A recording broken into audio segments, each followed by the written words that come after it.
Olá, eu sou o Raid e sejam bem-vindos a mais um vídeo. Hoje eu estou trazendo uma review da quarta temporada de Príncipe Dragão, também conhecido como Dragon Prince. Evidentemente, essa review terá spoilers de eventos passados anteriormente e até mesmo nessa temporada. Dito isso, vamos à review. Comecemos falando das alterações que tiveram da temporada passada para essa, envolvendo dubladores e design dos personagens. Sinceramente, eu achei ambas as mudanças bem-vindas à série, porque se passaram 2 anos, né? A voz de Callum e de Ezran, a mudança na voz, Callum e Ezran, apesar de serem repentinas, eram necessárias, já que se passaram 2 anos desde a terceira temporada. Ezran passou de 10 anos para 12, enquanto Callum foi de 14 para 17, já que no primeiro episódio já é aniversário dele. Justificando a mudança na voz de ambos devido ao amadurecimento que eles tiveram. Você precisa ver uma coisa. A Rainha Dragão virá pra Catolis. Talvez possa impedir a guerra. Não vai mais ser igual. A mudança nas aparências, tanto deles quanto dos outros personagens, também foi uma boa jogada, para demonstrar que os mesmos vieram a amadurecer nesses 2 anos. Saindo dessa parte, vamos falar da animação dessa nova temporada. Ela não sofreu grandes alterações, a animação permanece por conta do mesmo estúdio e tudo mais, e devido à demora para o lançamento da temporada, eu acreditava que a mesma estaria um pouco melhor do que estava. Afinal, se passaram 3 anos desde a última temporada, né? A animação não é ruim, longe disso. E sempre que precisa de uma fluidez a mais para as cenas, principalmente de ações, ela consegue entregar bem. Porém, eu ainda esperava mais. Afinal, novamente, se passaram 3 anos. Talvez, então eu pelo menos espero que as próximas temporadas não demorem tanto quanto essa para justificar a demora. No caso, já ter mais uma temporada pronta, talvez. Seria bom. Agora vamos ao que eu diria ser o principal. A história da temporada. Caso eu não tenha dito antes, a história se passa 2 anos após a temporada anterior. Sendo mais preciso, 2 anos após a novel Trophy the Moon, qual eu já trouxe aqui no canal. Sinceramente, eu gostei de tratarem de 3 linhas de histórias simultaneamente na temporada. Porém, acho que poderia ser melhor caso adiassem em 2 ou 3 episódios o retorno de Rayla. Eu achei que a cena de reencontro com Callum e Ezra meio vazia. E acho que poderia ter sido melhor se a mesma fosse tratada separadamente deles no início e os encontrasse um pouco depois, talvez quando eles já estivessem partindo do pico da tempestade. Porém, ainda assim, o retorno prévio, mesmo que não tenha sido algo excepcional, permitiu que houvessem mais interações entre ela e Callum no decorrer da temporada, assim como com Soren e Ezran. Falando em Ezran, o amadurecimento do personagem nesses 2 anos foi demonstrado de uma maneira incrível, e o discurso que o mesmo fez enquanto Cloud e Ibis lutavam foi algo emocionante, além de se conectar muito bem com a cena que estava sendo apresentada no momento. A visão de mundo do garoto foi bem realista e se mostrou como um ótimo rei naquele momento. Porém, foi só naquele momento, já que logo depois ele abandona o reino para viver uma aventura e impedir o retorno de Aravos junto a Callum, Hyla, Soren, Zin e Zubeia. Por sinal, a nova aparência de Soren foi bem mais fácil de me acostumar do que eu pensei que seria pelos trailers. Quando eu vi pelos trailers, pelo menos, parecia algo bem pior do que foi. E eu até acabei gostando da mesma no fim das contas. Enfim, agora falemos um pouco da parte de Viren, Cláudia e Terry, o novo personagem que é um elfo da Terra e namorado de Cláudia. Eu gostei bastante do trauma inicial do Viren, até pelo fato do mesmo ter acabado de retornar à vida. E o trauma do mesmo com altura é completamente justificável, já que foi a razão pela qual ele morreu. Pra ele, pelo menos, é algo que é muito recente, já que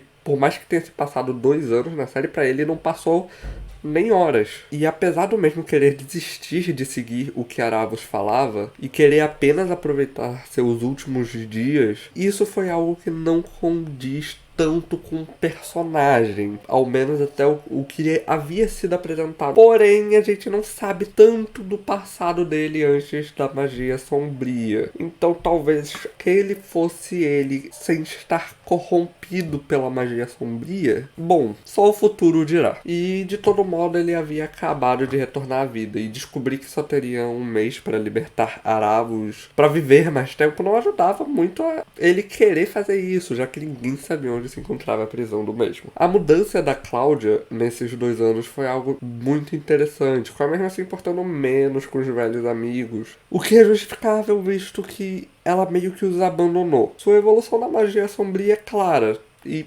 óbvia até, tendo tido a capacidade de reviver seu pai e tendo lutado de igual para igual com Ibis. O que faz sentido, afinal, novamente, se passaram 2 anos, ela teve todo esse tempo para praticar magia.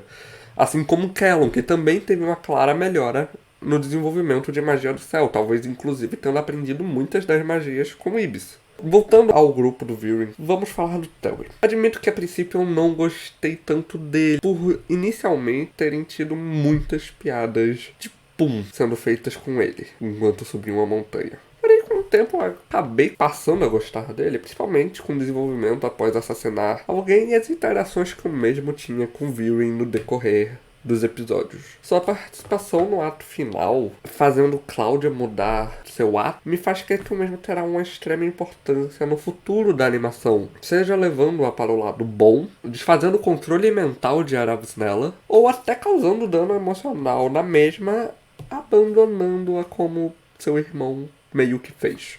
Já que eu mencionei o Aravos aqui, eu amei as aparições do mesmo e as menções dele, assim como a história do passado dele persuadindo humanos e os ajudando por alguma razão. Foram realmente interessantes e fiquei muito curioso qual humana que criou a prisão do mesmo, a qual eu creio que tem algum parentesco com Aslan, principalmente pela fala de Rex Ignius. Mais tarde eu falo dele. Também gostei da paranoia que Callum ficou após o Aravos tomar posse de seu corpo e dizer que o mesmo estava destinado a cair nas mãos dele, que levou até o garoto a pedir que Hyla o matasse caso isso eventualmente ocorresse. Ela obviamente rejeita. E continuando no Aravos, eu gostei bastante da metamorfose que teve o seu velho bichinho, se tornando uma criatura bizarra, de certa forma, pelo menos para os padrões da série. Algo que é muito condizente com o próprio Aravos. A criatura sequer tem a capacidade de falar e só fica cuspindo gosma e agindo de formas esquisitas. Eu disse que já falaria sobre o Rex Ignius, né? Então vamos logo. Rex Ignius é o arquidragão da Terra,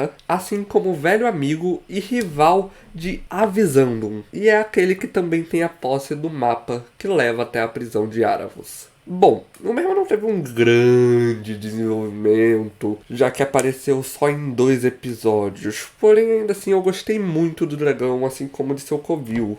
Uma curiosidade quanto ao covil é que em uma cena de fundo no episódio 8, se eu não me engano, pode-se ver o planador de Aang e o bumerangue de Sokka de Avatar de fundo. Que é algo interessante, já que o criador de Avatar e de Príncipe Dragão são o mesmo. Por fim, vamos falar da terceira trama que tivemos na temporada, envolvendo a Maia, Janai e os Elfos do Sol e convivendo com humanos de forma geral. Amei o fato de a Maia estar tendo um relacionamento com Janai, que foi apresentada na temporada anterior como uma aparente amiga de Amaya, assim como uma princesa e uma grande guerreira dos Elfos do Sol. Após a morte da irmã, ela acabou se tornando a rainha, como podemos ver. E o desenvolvimento dessa subtrama foi muito bem feito, com as divergências culturais entre elfos e humanos de forma geral, assim como as difíceis decisões que a rainha precisava tomar enquanto seu irmão tentava tomar a posse do reino por baixo dos panos. Uma trama que eu espero muito que seja aproveitada nas próximas temporadas, porque senão a trama do irmão dela acaba sendo irrelevante se não for utilizada. A temporada, num contexto geral, foi muito boa. Não diria que foi perfeita, e muito menos que ultrapassou minhas expectativas, até por ser algo que eu já meio que esperava para essa temporada. Essa foi uma temporada a mais de preparação para o que está por vir nas próximas, assim como foi a primeira temporada da série.